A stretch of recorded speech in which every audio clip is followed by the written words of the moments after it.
ഒരു സമാധാനം ഉണ്ടാകണം, ഒരു നയതന്ത്ര ചർച്ച സാധ്യമാകണം, ഒരു സമവായത്തിന്റെ ഭാഷയിൽ ഇരു രാജ്യങ്ങളും സംസാരിക്കണം എന്ന തരത്തിലൊക്കെയുള്ള പ്രതികരണങ്ങൾ ലോകരാജ്യങ്ങളുടെ ഭാഗത്തു നിന്ന് നേരത്തെ ഉണ്ടായതാണ്.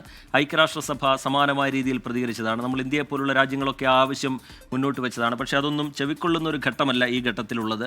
ഈ ട്രംപിന്റെ നിലപാടാണെങ്കിൽ നമുക്ക് മുമ്പിലുണ്ട്. അത് ഈ ലോകരാജ്യങ്ങളുടെ സമാധാനാഹ്വാനത്തോടോ UN-ന്റെ സമാധാനം വേണമെന്നുള്ള ആവശ്യത്തോടോ ഒന്നും ആ തരത്തിലൊന്നും പ്രതികരിക്കുന്ന ഒരു സ്വഭാവക്കാരനല്ല ട്രംപ്. അമേരിക്ക ഇതിൽ വെച്ചു പുലർത്തുന്ന ഒരു പൊളിറ്റിക്സ് ഉണ്ട്. അത് നേരത്തെ മധു കൊട്ടാരക്കരയൊക്കെ ചൂണ്ടിക്കാട്ടി. ആദ്യഘട്ടത്തിൽ ഇത് മാർക്കോ റൂബിയോയോട് സംസാരിക്കുന്ന ഘട്ടത്തിൽ ഞങ്ങൾക്ക് ഇതിലൊരു റോളുമില്ല എന്ന് പറഞ്ഞ അമേരിക്ക പക്ഷേ വളരെ കൃത്യമായി ഇതിൽ ഇസ്രയേലിനെ പിന്തുണയ്ക്കുന്ന തരത്തിലുള്ള സമീപനങ്ങൾ സ്വീകരിക്കുന്നുണ്ട്.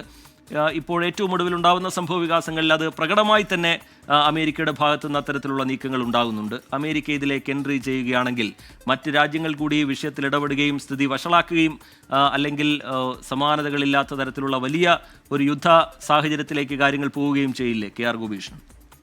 റിജിത്ത്, ഇതൊരു ഓൾ ഔട്ട് വാറിലേക്ക്, അതായത് ഒരു സമ്പൂർണമായ യുദ്ധത്തിലേക്ക് കൊണ്ടുചെന്ന് എത്തിക്കാൻ ഇസ്രയേൽ തയ്യാറാകുമോ, അല്ലെങ്കിൽ അതിലേക്ക് വഴിവെക്കുന്ന ഒരു സാഹചര്യം ഇനി ഉണ്ടാകുമോ എന്നതാണ് നമ്മൾ കാത്തിരുന്ന് കാണേണ്ടത്. ആ ഒരു ഘട്ടത്തിലായിരിക്കും യഥാർത്ഥത്തിൽ അമേരിക്കയുടെ ഒരു രംഗപ്രവേശനം പ്രത്യക്ഷമായി ഉണ്ടാവുക.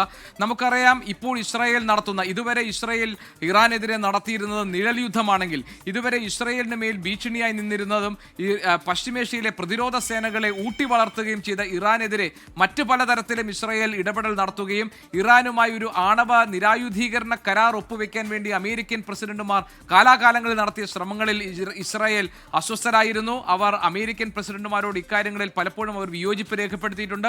ഏറ്റവും ഒടുവിൽ ബറാക് ഒബാമ ഇറാനുമായി ഒരു ആണവ നിരായുധീകരണ കരാറിൽ ഒപ്പുവെക്കാൻ വേണ്ടിയുള്ള ശ്രമങ്ങൾ, അതിന്റെ ചർച്ചകൾക്ക് നേതൃത്വം കൊടുത്തപ്പോൾ ഒബാമയ്ക്കെതിരെ നിലപാടായിരുന്നു ഇസ്രയേലിനുണ്ടായിരുന്നത്. ഏറ്റവും ഒടുവിൽ ഡൊണാൾഡ് ട്രംപും അതേ വഴിയിലേക്ക് കൂടെ തന്നെയാണ് സഞ്ചരിച്ചത്. 5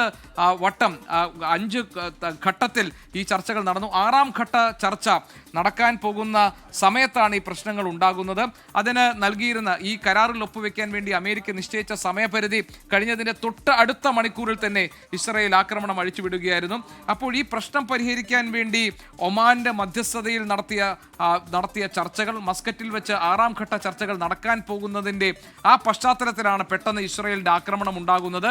ഇത് ഒരു ആണവ ആയുധ നിർമ്മാണത്തിന് വക്കിലേക്ക് ഇറാൻ എത്തിയിരിക്കുന്നു. അത് തങ്ങളുടെ നിലനിൽപ്പിന് ഭീഷണിയാണ്. അങ്ങനെ സ്വന്തം നിലനിൽപ്പ് സംരക്ഷിക്കാൻ വേണ്ടിയുള്ള പ്രതിരോധത്തിന്റെ ഭാഗമായിട്ടാണ് ഈ ആക്രമണം എന്നതായിരുന്നു ഇസ്രയേൽ മുന്നോട്ട് വെച്ച വാദം. അതുകൊണ്ട് തന്നെ അവർക്കൊപ്പം നിൽക്കുക എന്നത് അമേരിക്കയ്ക്ക് അനിവാര്യമായ ഒരു ഘട്ടമായി. പക്ഷേ ഈ ആക്രമണത്തിനൊക്കെ പിന്നിൽ പ്രവർത്തിച്ചത് അമേരിക്കയാണ് എന്ന ആരോപണം ഇറാനുണ്ട്. അതുകൊണ്ടാണ് ആക്രമിക്കുമ്പോൾ പ്രത്യാക്രമണമാണ് മറുപടി, അതല്ലാതെ ഈ ഘട്ടത്തിൽ ചർച്ചകൾക്ക് തയ്യാറാകില്ല എന്ന് പറഞ്ഞുകൊണ്ടാണ് മസ്കറ്റിൽ നടക്കാനിരുന്ന 6ാം ഘട്ട ആണവ ചർച്ചയിൽ നിന്ന് ഇറാൻ പിന്മാറുന്നത്. ഏതായാലും ഇപ്പോൾ നമുക്ക് വരുന്ന ഒരു അപ്ഡേറ്റ് ഞാൻ നൽകാം റിജിത്ത്. അത് Israel report striking missile infrastructure in western Iran എന്നതാണ്. വീണ്ടും ഇറാന്റെ മിസൈൽ സംവിധാനങ്ങൾക്ക് നേരെ ആക്രമണം നടത്തിയിട്ടുണ്ട് എന്ന റിപ്പോർട്ടുകൾ പുറത്തു വരുന്നുണ്ട്. Surface to surface missile infrastructure in western Iran എന്നതാണ് ഇസ്രായേലിന്റെ ഡിഫൻസ് ഫോഴ്സ് നൽകുന്നതായിട്ട് വരുന്ന വിവരങ്ങൾ. ഏതായാലും യുദ്ധ സമാനമായ സാഹചര്യം, അത് ഒരു സമ്പൂർണ്ണ യുദ്ധത്തിലേക്ക് നീങ്ങുമോ എന്ന് നമുക്ക് കാത്തിരുന്ന് കാണണം. അമേരിക്ക കൂടി ഇടപെടുന്ന ഒരു ഘട്ടം ഉണ്ടായിക്കഴിഞ്ഞാൽ സ്വാഭാവികമായും അത് ഒരു യുദ്ധത്തിലേക്ക് നീങ്ങും. അതിൽ ഇന്ത്യക്കാരുടെ കാര്യം കൂടി അറിയേണ്ടതുണ്ട്. പുതുതായി എന്തെങ്കിലും വിവരങ്ങൾ പുറത്തു വരുന്നുണ്ടോ? നേരത്തെ ഈ വിദ്യാർത്ഥികളെ അടക്കം അർമേനിയ വഴി സുരക്ഷിതമായ കേന്ദ്രങ്ങളിലേക്ക് മാറ്റാനുള്ള നീക്കങ്ങൾ നടക്കുന്നുണ്ടായിരുന്നു. അതിന്റെ എന്തെങ്കിലും അപ്ഡേറ്റ് ഉണ്ടോ ഗോപീഷ്? നമ്മൾ ഇന്ത്യയെ സംബന്ധിച്ച് നമ്മൾ ആശങ്കയോടുകൂടി നോക്കുന്നത് ഇന്ത്യയിലെ വിദ്യാർത്ഥികൾ എത്രത്തോളം സുരക്ഷിതമാണ് അവിടെ എന്നതാണ്.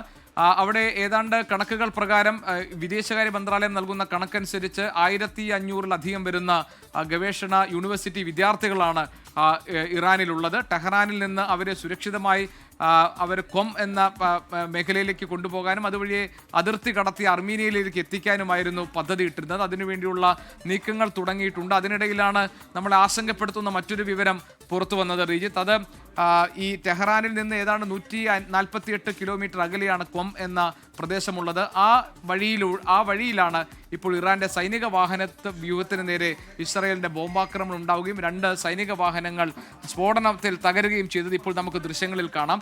അത് നമുക്കൊരു അല്പം ആശങ്കയുണ്ടാക്കിയിട്ടുണ്ടെങ്കിൽ പോലും ഈ വിദ്യാർത്ഥികളെ സുരക്ഷിതമായി ക്വമ്മിലേക്കും അവിടെ നിന്ന് അതിർത്തി കടത്തി അർമേനിയയിലേക്കും എത്തിക്കാൻ കഴിയും എന്ന ശുഭപ്രതീക്ഷയിലാണ് നമ്മളുള്ളത്. അതിലൊരു പുതിയ അപ്ഡേറ്റുകളൊന്നും നമുക്ക് വന്നിട്ടില്ല.